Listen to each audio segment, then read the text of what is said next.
published 14:01 EDT, 17 October 2017. Updated 14:01 EDT, 17 October 2017. Pedro Caixinha insists Kenny Miller missed Rangers' Friday night win over St Johnstone due to injury, despite claims he has been frozen out of the first-team squad.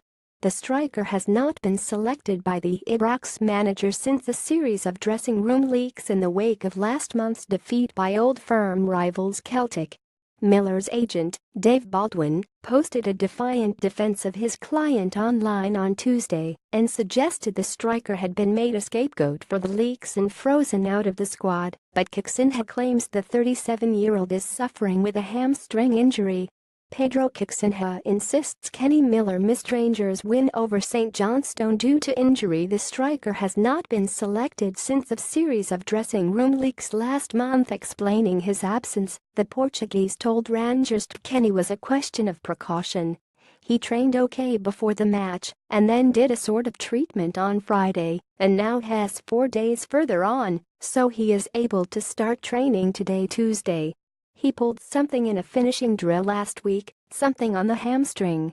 However, Baldwin's earlier post on Instagram appeared to suggest there was no injury and that the player was being shown disrespect by his manager after missing the wins over Hamilton and St Johnstone.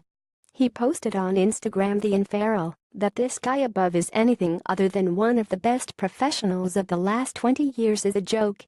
If that Rangers have a leak, rather a traitor in the ranks, then they should say who it is and deal with it, rather than leave one man hung out to dry. Explaining his absence, the Portuguese told RangersTV Kenny was a question of precaution to make those accusations and then leave Kenny out of the squad and not say a word is embarrassing and then do it again looks pretty obvious to me. Where the leaks come from. Baldwin finished his post with several hashtags, adding shambolic, embarrassing, hangout, Audrey Namin, Shamnaudy, disrespectful jurors who are preparing for a Bedford Cup semi-final at Hampton Park this weekend have welcomed back Niko Kranjcar and Danny Wilson to the squad following injury.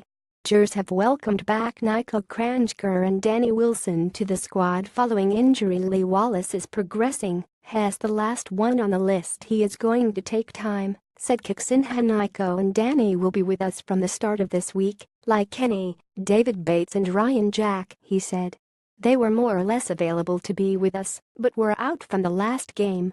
We hope to have some news with Jordan Rossiter as well this week, so things are going in the right direction to have the whole group together again. Niko and Danny now need rhythm. They are training on a daily basis, and it was important for them to get minutes in order to get the rhythm, and once they have that, then they are fighting with the others. Lee Wallace is also progressing. He is the last one on the list, but we know he is going to take time, probably between 3 or 4 weeks,